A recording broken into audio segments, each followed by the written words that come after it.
আমার এক অডিয়েন্স আমার ভিডিওতে কমেন্ট করলো সরা 2 দিয়ে ক্যারেক্টার কনসিস্টেন্সি ঠিক রেখে কিভাবে ভিডিও বানাবো, 3D কার্টুন কিভাবে বানাবো, এগুলার উপর একটা ডিটেল ভিডিও চাই। আমি আমার অডিয়েন্সের কমেন্ট অনুযায়ী ভিডিও তৈরি করি। চলো একটি 3D কার্টুন ভিডিও দেখে আসি। না, আমার টুপিটা। চিন্তা করো না, আমি এনে দিচ্ছি।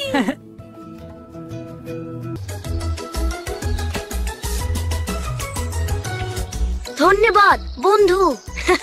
এইরকম 3D কার্টুন ভিডিও তুমিও তৈরি করতে পারবে, আর এইরকম ভিডিও ইউটিউবে হিট করে। খুব সহজে ইউটিউবে এরকম ভিডিওগুলো ভাইরাল হয়ে যায়। তুমি যদি সরা 2 দিয়ে আনলিমিটেড ভিডিও তৈরি করতে চাও তাহলে আমার এই ভিডিওটি দেখতে পারো। এই ভিডিওটি দেখা হয়ে গেলে তারপর ওই ভিডিওটি দেখবে। তোমার জন্য এই ভিডিওর শেষে একটি স্পেশাল গিফট রয়েছে। তুমি যদি এই ভিডিওটি শেষ পর্যন্ত দেখো তাহলে অবশ্যই তুমি গিফট পেয়ে যাবে। ঠান্ডা লাগার কারণে ভয়েস ওভার একেবারে বাজে হয়ে গিয়েছে, সামনে একটু এডজাস্ট করে দিও। আর অবশ্যই এই গরিব চ্যানেলে একটি সাবস্ক্রাইব করে দিও। 3D কার্টুন তৈরি করার জন্য প্রথমে আমাকে একটি গল্প তৈরি করতে হবে। তারপর গল্প অনুযায়ী আমি ফর্ম তৈরি করব এবং সেই ফর্ম দিয়ে আমি ভিডিও জেনারেট করব সরা 2 দিয়ে। আমাকে একটি কার্টুন গল্প তৈরি করে দাও। ভিডিওর দৈর্ঘ্য 20 সেকেন্ডের মতো হবে। এটা লেখার পরে আমি চ্যাটজিপিটি কে সেন্ড করে দিব। চ্যাটজিপিটির সাথে সাথে আমাকে একটি গল্প তৈরি করে দিবে। চ্যাটজিপিটি আমাকে সুন্দর একটি গল্প তৈরি করে দিয়েছে। এখন আমি এই গল্প অনুযায়ী সিন তৈরি করব। সিন তৈরি করার জন্য আমাকে ফর্ম তৈরি করতে হবে।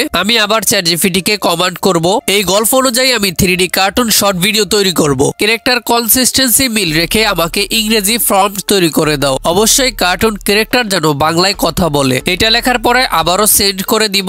সাথে সাথে চ্যাটজিপিটি আমাকে ইংরেজি ফর্ম তৈরি করে দিবে। এখানে চ্যাটজিপিটি আমাকে ইংরেজি ফর্ম তৈরি করে দিয়েছে। প্রথমে আমাকে ক্যারেক্টার কনসিস্টেন্সি দিয়েছে। যখন আমি ভিডিও তৈরি করব সর্বপ্রথম ক্যারেক্টার কনসিস্টেন্সি ফর্ম দিয়ে দিব। তারপর নিচে দেখতে পারতেছেন সিন 1, সিন 2, সিন 3, এখানে সিন 5 পর্যন্ত দেওয়া আছে। ক্যারেক্টার কনসিস্টেন্সি দেওয়ার পরে আমি সিন 1 দিয়ে দিব। তাহলে সিন 1 এর ভিডিওটি জেনারেট হয়ে যাবে। সিন 1 এর ভিডিও তৈরি করা শেষ হয়ে গেলে আমি সিন 2 এর ভিডিও তৈরি করব। আগের মতোই প্রথমে ক্যারেক্টার কনসিস্টেন্সি দিয়ে দিব, তারপর সিন 2 এর প্রম্পট দিয়ে দিব। প্রম্পট অনুযায়ী এইভাবে ফার্স্টটি ভিডিও তৈরি করতে হবে। এবার আমি সরা 2 দিয়ে ভিডিও জেনারেট করব। আমি সরা 2 অ্যান্ড্রয়েড অ্যাপ্লিকেশনটি ওপেন করে দিয়েছি।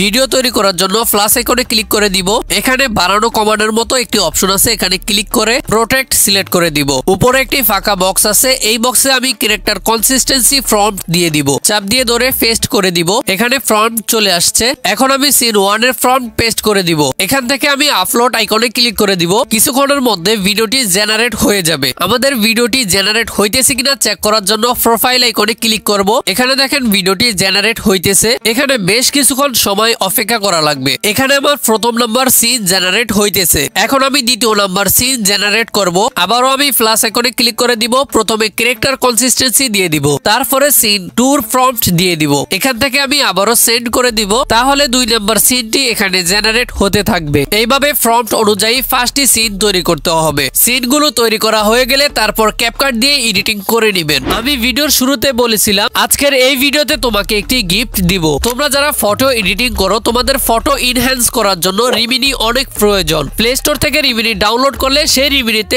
বেশি করে অ্যাড দেয়। আর আমি আমার টেলিগ্রাম চ্যানেলে যে রিমিনি অ্যাপটি আপলোড করে দিয়েছি সেই অ্যাপের মধ্যে কোনো রকম অ্যাড আসে না। তুমি খুব সহজেই সেই রিমিনি অ্যাপটি ব্যবহার করতে পারবে। আজকের ভিডিওতে অবশ্যই একটি লাইক করে দিবে এবং চ্যানেলটি সাবস্ক্রাইব করে দিবে। পরবর্তী ভিডিও তুমি কি নিয়ে চাও অবশ্যই আমার এই ভিডিওতে একটি কমেন্ট করে দিবে। তাহলে আমি তোমার কমেন্ট অনুযায়ী ভিডিও তৈরি করব। তুমি যদি এআই দিয়ে ইসলামিক ভিডিও তৈরি করতে চাও তাহলে আমার এই ভিডিওটি দেখতে পারো। এই ভিডিওর লিংক আমি ডেসক্রিপশন বক্সে দিয়ে দিয়েছি।